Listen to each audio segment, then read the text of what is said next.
Let's face it, Corona still keeps us guessing. Uncertainties about next month, about next fall, about the economy, the presidential election, you name it.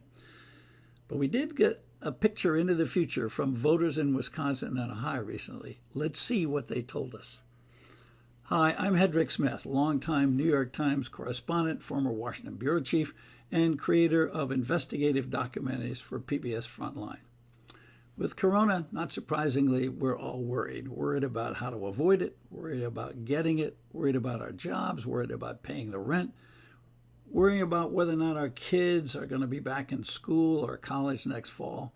The list of worries about Corona is endless. In one recent poll, the big worry was about the presidential election. About 2/3 of the people were worried that they were going to be prevented from voting by COVID-19. 80% wanted more voting sites so that they could keep social distancing. About 2/3 wanted Congress to enact an emergency law to extend Election Day to 10 days or 2 weeks.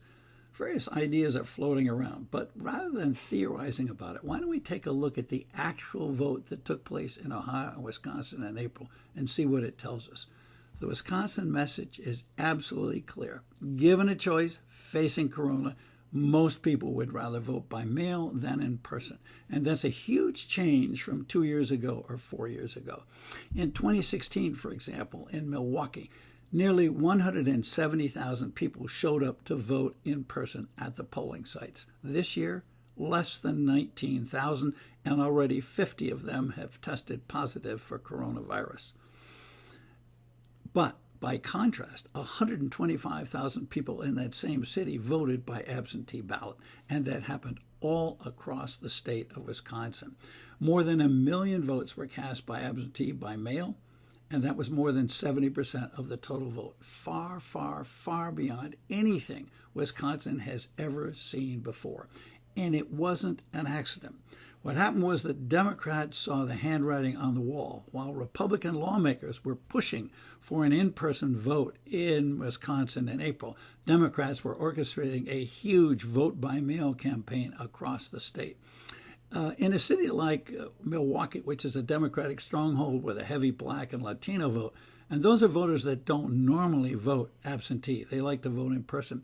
But this year, organizations like Block, Black Leaders Organizing for Communities, reached out and orchestrated a huge educational campaign to show Black and Latino voters how to vote by mail, how to get absentee ballots, and it paid off handsomely. In Ohio, Republican Governor Mike DeWine went the other way. Like the Democrats in Wisconsin, he saw the handwriting on the wall.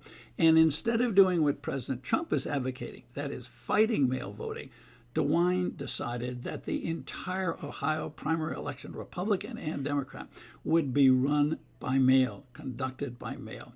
The turnout wasn't as big as it usually is because there was no hot race to generate voter turnout, but the vote was substantial. Hundreds of thousands of Republicans voted for Donald Trump, and hundreds of thousands of Democrats voted for Joe Biden and Bernie Sanders. The message from both elections is pretty clear for candidates and for states. For states, get your absentee machinery ready.